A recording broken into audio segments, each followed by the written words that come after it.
चलिए स्टार्ट करते हैं आज की नई वीडियो के साथ। हम लोग चैप्टर नंबर फर्स्ट अंतिम खाते यानी कि फाइनल अकाउंट, आज हम दोस्तों फाइनल अकाउंट का जो फर्स्ट चैप्टर है क्लास 10th का वो स्टार्ट करने जा रहे हैं। तो सबसे पहले हमारे पास फाइनल अकाउंट में हम देखते हैं क्या क्या चीज़ें आएंगी, कौन कौन से अकाउंट्स बनेंगे। तो सबसे पहले हमारे पास आता है व्यापार खाता व लाभ हानि खाता एवं आर्थिक चिट्ठा। सो दोस्तों अंतिम खाते बनाने में हम लोग यहाँ पे 3 चीज़ें देखने को मिलेंगी, व्यापार खाता, प्रॉफिट एंड लॉस अकाउंट और बैलेंस शीट। तो सबसे पहले हम लोग देखेंगे व्यापार खाता यानी कि ट्रेडिंग अकाउंट। इसका फॉर्मेट क्या होता है, कौन कौन सी आइटम्स इसमें हम इंक्लूड करते हैं और कौन कौन सी नहीं करते हैं, तो ये किस प्रकार से बनेगा चलिए देखते हैं। तो सबसे पहले दोस्तों आ जाता है हमारे पास फॉर्मेट में हम वही particulars amount debit, particulars amount credit आएगा। तो सबसे पहले दोस्तों आता है हमारे पास ओपनिंग स्टॉक। सबसे पहले दोस्तों मैं आपको एक बात बता देना चाहूँगा कि आप लोग जब भी व्यापार खाता बना रहे हों तो आप एक बात ध्यान रखिएगा, आप ऐसा एज्यूम कर सकते हैं, ऐसा मान सकते हैं कि आप है ना कोई किसी कंपनी में है या किसी फैक्ट्री में है जहाँ पे किसी चीज़ की मैन्युफैक्चरिंग हो रही है। उससे रिलेटेड जितने भी आपके एक्सपेंसेस होते हैं, जितनी ही इनकम्स होती हैं, वो सब की सब आपकी दोस्तों व्यापार खाते यानी कि ट्रेडिंग अकाउंट में हम शो करते हैं। तो चलिए स्टार्ट करते हैं। सबसे पहले देखते हैं क्या आता है। तो सबसे पहले डेबिट साइड में, डेबिट में आप एक बात ध्यान रखिएगा, जितने भी आपके खर्चे यानी कि व्यय हैं वो सब आप कहाँ लिखेंगे, डेबिट साइड में। और जितने भी आपकी इनकम यानी कि आय है, ठीक है, वो सारी की सारी आप कहाँ लिखेंगे, क्रेडिट साइड में। चलिए सबसे पहले आता है आपके पास ओपनिंग स्टॉक। ओपनिंग स्टॉक को दोस्तों प्रारंभिक रहतिया बोलते हैं। हिंदी और इंग्लिश दोनों में मैं यहाँ पे लिख रहा हूँ, तो आप लोग ध्यान रखिएगा क्योंकि ज़्यादातर जो अकाउंट्स बनते हैं वो इंग्लिश में बनते हैं, लेकिन कुछ बच्चों को हिंदी में पढ़ने की आदत है या फिर वो हिंदी में ही पढ़ते आ रहे हैं, तो वो लोग भी समझ सकते हैं, ठीक है। तो सबसे पहले हम देखेंगे यहाँ पे ओपनिंग स्टॉक मिलेगा, तो टू ओपनिंग स्टॉक लिखेंगे, हम इसको डेबिट करेंगे। ओपनिंग स्टॉक इसलिए सबसे पहले लिखा जाता है या फिर इसको हम इंक्लूड करते हैं क्योंकि जब भी हम अपना कोई भी फैक्ट्री है या वहाँ पे कोई भी काम शुरू कर रहे हैं तो हम सबसे पहले ओपनिंग स्टॉक शो करेंगे। इसके बाद हमारा परचेज आ जाता है। परचेज यानी कि क्रय बोलते हैं। क्रय यहाँ पे लिखेंगे डेबिट साइड में क्योंकि हमारा एक्सपेंसेस होता है, हम किसी चीज़ को खरीदने जा रहे हैं, क्रय करने के लिए जा रहे हैं, तो हमारा एक्सपेंसेस है, इसलिए हम यहाँ पे उसको शो करते हैं। इन केस अगर हमें परचेज रिटर्न है या फिर हम कोई चीज़ वापस करने जाते हैं तो हम परचेज में से परचेज रिटर्न को हम माइनस कर देंगे। उसके बाद यहाँ पे माइनस करने के बाद लाइन ड्रॉ करेंगे और बाहर अमाउंट शो कर देंगे, ठीक है। इसके बाद आता है आपका वेजेस। वेजेस यानी कि मजदूरी। मजदूरी आपका फैक्ट्री से रिलेटेड है, इसलिए यहाँ पे एक्सपेंसेस है, इसलिए हम यहाँ पे शो करेंगे। दूसरा आता है वेजेस और सैलरी यानी कि मजदूरी एवं वेतन। कभी कभी दोस्तों क्या होता है, मजदूरी और वेतन दोनों एक साथ दे दिया जाता है, तो आप इस बात का ध्यान रखिएगा, अगर मजदूरी पहले दी गई है तो आप उसको व्यापार खाते में शो करेंगे, ठीक है। इसके बाद आ जाता है आपका फ्रेट, कैरेज और कार्टेज। फ्रेट यानी कि भाड़े को बोलते हैं। उसके बाद कैरेज ढुलाई को, ढुलाई आप जानते हैं कोई भी चीज़ ढोना, ठीक है। उसके बाद कार्टेज यानी कि गाड़ी भाड़ा, ठीक है, वो भी हमारा एक्सपेंसेस होता है, इसलिए हम उसको डेबिट में शो करते हैं। इसके बाद आ जाता है हमारे पास कोल, गैस, वाटर एंड पावर। अगर आपको कोल दिया यानी कि कोयला, गैस दिया है, पानी दिया है, शक्ति दी गई है, तो वो आप ध्यान रखिएगा आपके फैक्ट्री में यूज़ होता है क्योंकि कोयला किसी भी मशीन वगैरह को चलाने के लिए या फिर किसी भी चीज़ में यूज़ हो रहा होगा। गैस यूज़ होती है, पानी की भी ज़रूरत होती है और आपकी पावर यानी कि लाइट की भी रिक्वायरमेंट हो सकती है, तो आप वो सारी की सारी चीज़ें हम यहीं पर शो करेंगे। ये हमारा एक्सपेंसेस होता है। इम्पोर्ट ड्यूटी यानी कि आयात कर। कभी कभी क्या होता है, कुछ चीज़ें हमें अपनी कंट्री में नहीं मिलती तो हमें बाहर से मंगानी पड़ती हैं, तो वहाँ पर हमें आयात कर यानी कि इंपोर्ट ड्यूटी पे करना होता है, तो ये हमारा एक्सपेंसेस होता है, इसलिए हम इसको यहाँ पे शो करते हैं। इसके बाद आ जाता है हमारा डॉक चार्जेस। डॉक चार्जेस यानी कि डॉक वे। जब हमारा सामान आता है बाहर से तो दोस्तों वहाँ पर हमें एक चार्जेस पे करने पड़ते हैं, खर्चे वे करने पड़ते हैं थोड़े से, उसको डॉक चार्जेस बोलते हैं। जो जहाँ पानी के शिप्स वगैरह होते हैं उसको बोलते हैं। उसके बाद आता है ऑक्ट्रा यानी कि चुंगी। उसके बाद आपके पास आता है मैन्युफैक्चरिंग एक्सपेंसेस। मैन्युफैक्चरिंग यानी कि निर्माण व्यय, जो भी निर्माण व्यय है वो आपका यहाँ पे आएगा। इसके बाद आता है रॉयल्टी यानी कि अधिकार शुल्क, वो अगर मिलते हैं तो भी आप यहीं पे डेबिट में शो करेंगे, ठीक है। इसके बाद आ जाता है, देखते हैं क्रेडिट साइड में क्या आएगा। क्रेडिट में आपकी वो सब चीज़ें आएंगी जो आपको इनकम पहुंचा रही हैं, आपका फ़ायदा कर रही हैं। तो सेल, आपके पास इनकम आती है, जब आप सेल करते हैं तो आपके पास पैसा आएगा, इसलिए वो प्रॉफिट होता है, इसलिए हम उसको क्रेडिट में शो करेंगे। अगर इसमें सेल्स रिटर्न मिल जाता है तो दोस्तों यानी कि विक्रय वापसी, तो हम सेल्स में से उसको माइनस करके क्रेडिट में शो कर देते हैं। और अगर आपके पास क्या बच जाता है, अंतिम रहतिया यानी कि क्लोजिंग स्टॉक, सो दोस्तों आप उसको क्लोजिंग स्टॉक को भी यहीं क्रेडिट में शो करते हैं, ठीक है। इसके बाद हम देखते हैं हैं दोनों साइड्स, यानी कि ये क्रेडिट और ये डेबिट दोनों साइड्स का टोटल ले लेते हैं। अगर आपका क्रेडिट साइड का मीन्स ये वाली साइड का टोटल ज़्यादा आता है तो आप क्या करेंगे, इसको यहाँ पर ले आएंगे और इसमें से इस डेबिट वाले ये जो जितना भी डेबिट का बैलेंस है इसको माइनस करेंगे तो आपका ग्रॉस प्रॉफिट आएगा। प्रॉफिट यानी कि आपका इनकम ज़्यादा है और एक्सपेंसेस कम हो रहे हैं, इसलिए आपका प्रॉफिट यानी कि इसको बोलते हैं सकल लाभ। सो दोस्तों, अगर इन केस डेबिट साइड आपकी ये ज़्यादा आती है तो आप इसको यहाँ क्रेडिट में ले आएंगे और क्रेडिट वाले को माइनस कर देंगे, और क्रेडिट वाली माइनस करने के बाद उसको हम लिखेंगे ग्रॉस लॉस यानी कि सकल हानि। सो दोस्तों, ये होता है हमारा व्यापार खाते का फॉर्मेट। सो आपको अगर कोई प्रॉब्लम आती है या फिर कोई भी क्वेरी देखने को मिलती है तो आप हमसे डिस्कस कर सकते हैं, कमेंट सेक्शन में जा सकते हैं और वहाँ पर आप टाइप करके हमें मैसेज कर सकते हैं जो भी आपकी प्रॉब्लम हो। सो आई होप आपको वीडियो अच्छी लगी हो। तो अगर आपको वीडियो अच्छी लगी है दोस्तों तो आप इसको सब्सक्राइब करें, चैनल को शेयर करें वीडियो को और लाइक करें। Thank you. लाभ हानि खाते का प्रारूप यानी कि format of profit and loss account. So दोस्तों, यहाँ हम लाभ हानि खाते का जो फॉर्मेट है यानी कि लाभ हानि खाता हम किस प्रकार से बनाते हैं या उसमें कौन कौन सी आइटम आती हैं, किस प्रकार से हम उसको प्रॉफिट एंड लॉस अकाउंट में शो करेंगे, तो चलिए उसके बारे में डिस्कस करते हैं। तो सबसे पहले लास्ट टाइम आपने ध्यान रखा होगा कि हमने ट्रेडिंग अकाउंट बनाया था और ट्रेडिंग अकाउंट में हमने ग्रॉस प्रॉफिट यानी कि सकल लाभ और ग्रॉस लॉस देखा था यानी कि सकल हानि। तो दोस्तों, जो सकल हानि होती है यहाँ आप उसे डेबिट में लेकर के आएंगे यानी कि सकल हानि, वो यहाँ पे ग्रॉस लॉस शो करेंगे। और अगर आपका प्रॉफिट आया है यानी कि ग्रॉस प्रॉफिट या सकल लाभ आया है तो ग्रॉस प्रॉफिट आप क्रेडिट साइड यानी कि यहाँ पे शो करेंगे। ये आपका पर्टिकुलर्स हो जाता है, ये अमाउंट डेबिट, ये अमाउंट क्रेडिट हो जाता है। तो चलिए सबसे पहले हम डेबिट में कौन कौन से आइटम आएंगे इसके बारे में डिस्कस करते हैं। सो दोस्तों, ध्यान रखिएगा, जिस प्रकार से आपको पहले भी बताया गया है कि डेबिट में सारे आपके लॉसेज और एक्सपेंसेस आते हैं, इनके खर्चे और नुकसान आते हैं, तो इसी प्रकार से आपको यहाँ पे भी वही सब चीज़ें शो करनी होंगी। तो सबसे पहले इसको दोस्तों एक चीज़ ये समझ लीजिए कि जब भी आप लाभ हानि खाता बनाएं तो आप ऐसा समझ सकते हैं जिस प्रकार से व्यापार खाते में आपने फैक्ट्री का मैन्युफैक्चरिंग बनाया था अकाउंट, जिस प्रकार से हम ये मानते हैं कि वहाँ पे कोई चीज़ मैन्युफैक्चर हो रही है, उसी प्रकार से वो फैक्ट्री है। तो ये आपका ऑफिस समझ सकते हैं आप कि ऑफिस में बैठ कर के कितने खर्चे हो रहे हैं आपके, ठीक है। तो इससे रिलेटेड हम खर्चों के बारे में डिस्कस करते हैं। सबसे पहले आ जाता है आपका सैलरी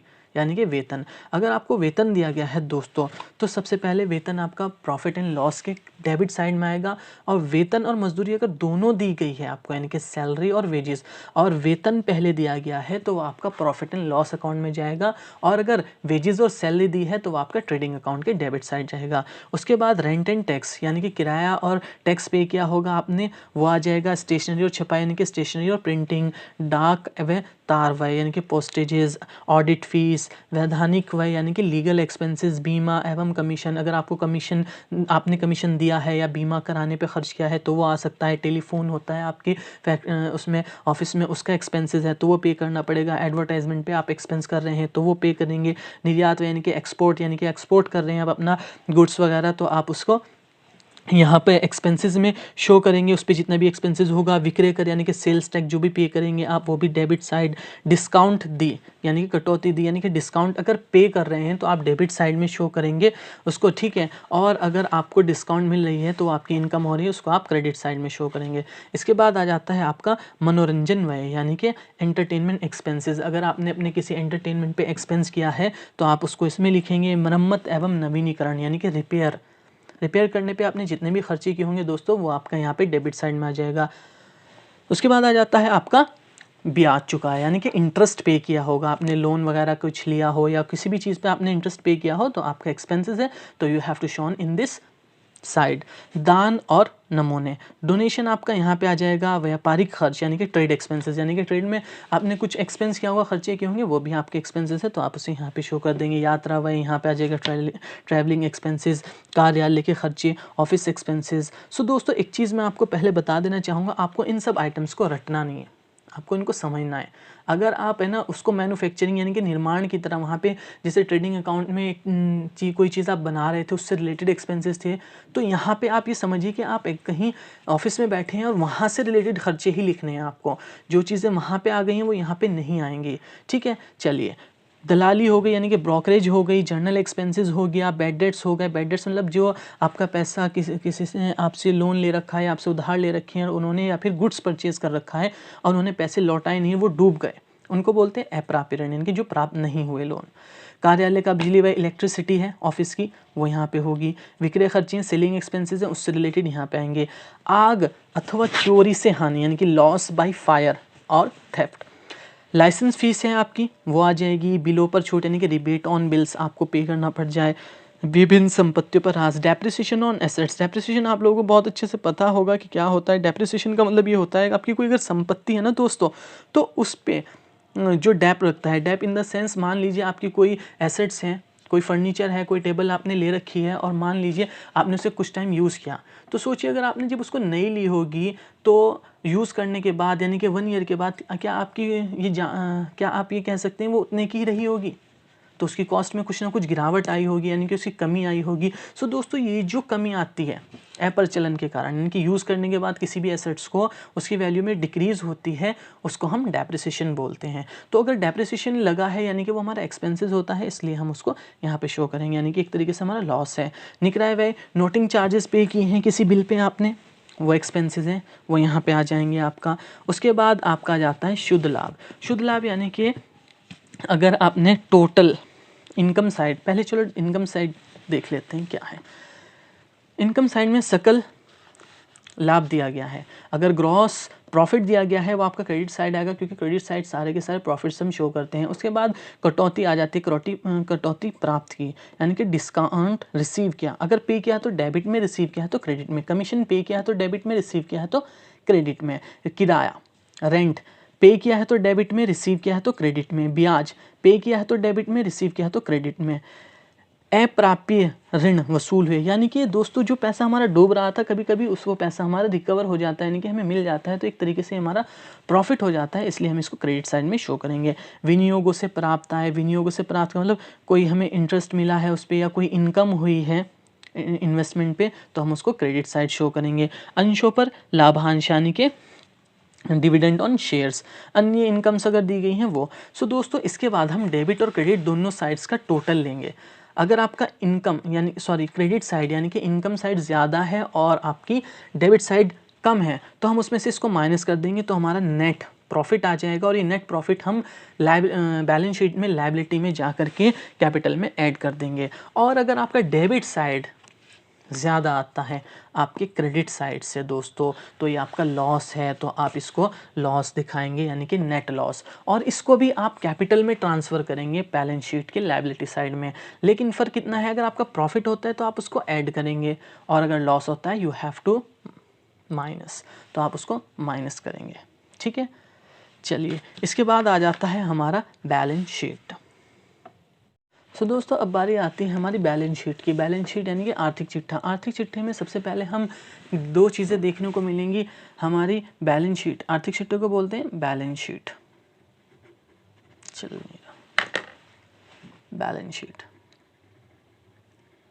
सो दोस्तों बैलेंस शीट में सबसे पहले में 2 चीज़ें देखने को मिलेंगी। एक तो देय धन यानी कि लाइबिलिटीज़, और यहाँ पे अमाउंट आ जाएगी, और यहाँ पे आपकी एसेट, संपत्ति बोलते हैं एसेट्स को। संपत्ति मीन्स जो आपकी अपनी जायदाद है, आपके पास आपकी अपनी चीज़ है। फॉर एग्जांपल उसमें आपके फर्नीचर हो गया, है ना, लैंड हो गया, बिल्डिंग हो गई, प्लांट हो गया, कोई मशीनरी हो गई, तो वो सब चीज़ें जो आपकी अपनी हैं और आपकी हमेशा रहेंगी, अब यदि आप उसको चेंज नहीं करते या सेल नहीं करते तब तक, तो वो आपकी सारी संपत्ति हो जाती हैं। इसके बाद लायबिलिटी क्या होता है दोस्तों? लायबिलिटी का मतलब होता है वो सब चीज़ें जो हमें फ्यूचर में पे करनी है। मीन्स एक तरीके से हमने लोगों से उधार ले रखा है और फ्यूचर में हम उसको पे करेंगे, तो वो हमारी लायबिलिटी हो जाती है। लायबिलिटी में सबसे ऊपर आपको देखने को मिलेगा दोस्तों पूंजी। पूंजी मतलब कैपिटल। कैपिटल आएगी, और कैपिटल में याद है हमने बात डिस्कस किया था कि शुद्ध लाभ यानी कि नेट प्रॉफिट। नेट प्रॉफिट को हमने कहा था कि जोड़ा जाएगा, और इंटरेस्ट ऑन कैपिटल यानी कि पूंजी पर ब्याज, इंटरेस्ट ऑन कैपिटल अगर आपको मिलता है तो आप दोनों को इसमें ऐड करेंगे। ठीक है, उसके बाद आहरण। आहरण यानी कि ड्राइंग्स। ड्राइंग्स के बारे में भी दोस्तों बताऊंगा होता क्या है। ड्राइंग्स का मतलब ये होता है कि किसी व्यापारी ने या बिजनेसमैन ने अपने पर्सनल यूज़ के लिए बिजनेस से पैसे को निकाला तो वो ड्राइंग्स कहलाता है। सो दोस्तों जब वो पैसा निकालता है तो उसे थोड़ा सा इंटरेस्ट देना पड़ता है, जो वो इंटरेस्ट हमारी एक तरीके से इनकम होती है, यानी कि आहरण में हम उसको ऐड करेंगे, ठीक है। और ऐड करने के बाद उसे कैपिटल में से माइनस कर देंगे, फिर यहाँ पे उसको मेंशन करेंगे। इसके बाद आता है संचय और निधियाँ, यानी कि रिजर्व एंड सरप्लस। रिजर्व कोई है और सरप्लसेस दिए गए हैं तो आप उसको यहाँ पे शो कर दीजिए। उसके बाद विविध लेनदार, यानी कि सन्ड्री क्रेडिटर्स मतलब जिन लोगों से हमने उधार ले रखा है। अद्यत व्यय, यानी कि आउटस्टैंडिंग एक्सपेंसेस हैं तो वो लायबिलिटी। अनुपार्जित आय मतलब आपका आ जाता है, अनुपार्जित आय मतलब इनकम रिसीव्ड इन एडवांस, अगर पहले आपको एडवांस में कोई इनकम रिसीव हुई है, इनकम रिसीव्ड इन एडवांस या एडवांस इनकम। देय विपत्र यानी कि बिल्स पेबल, और बैंक अधिविकर्ष मतलब बैंक ओवर ड्राफ्ट, ये आ जाते हैं। ये सारी आइटम्स, ज़्यादातर आइटम्स यहाँ पे मेंशन हो गई हैं दोस्तों, लेकिन अगर कोई रह जाती है या कुछ इसके अलावा भी है तो वो हम क्वेश्चन करते हुए डिस्कस कर लेंगे, ठीक है। इसके बाद संपत्ति में आपको पता है ख्याति यानी कि गुडविल। गुडविल क्या होती है सबसे पहले दोस्तों? गुडविल की मतलब गुडविल बोलते हैं किसी पर्सन का मार्केट में बहुत ज़्यादा नाम होना या कोई चीज़ फेमस होना, तो वो जो फेमस होना है या फिर कोई चीज़ फेमस हो गई है वो उस इंसान की गुडविल कहलाती है, यानी कि ख्याति। तो ये इंटेंजिबल एसेट्स होती हैं, अमूर्त संपत्ति जिसको हम ना देख सकते हैं ना छू सकते हैं, सिर्फ नाम है, एग्जिस्टेंस देखने को मिलेगा सिर्फ नाम का, ठीक है। इसके बाद आ जाता है भूमि एवं भवन, लैंड एंड बिल्डिंग। ये आपकी अपनी होती है इसलिए संपत्ति में लिखेंगे प्लांट एंड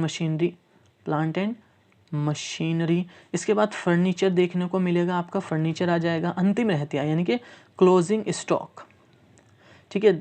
देनदार, डेटर्स देखने को मिलेंगे आपके। देनदार का मतलब वो होता है दोस्तों जो जिन लोगों ने हमसे, अगर हम सेलर हैं, हम विक्रय कर रहे हैं और उन्होंने हमसे उधार ले रखा है तो वो हमारे देनदार है, फ्यूचर में वो हमें पैसे पे करेंगे तो इसलिए वो डेटर्स कहलाते हैं। विनियोग मतलब इन्वेस्टमेंट का मतलब वो होता है दोस्तों जब हम कोई चीज़ एक्स्ट्रा, हमारे पास पैसा होता है और हम उसकी कोई चीज़ परचेज़ कर लेते हैं, जैसे फॉर एग्जांपल कोई प्लॉट ले लिया, ठीक है, हमने उसका कोई प्लॉट ले लिया, उसमें पैसा इन्वेस्ट कर दिया, तो एक तरीके से हमारी संपत्ति होती है, इसलिए हम इसको यहाँ पे शो करते हैं।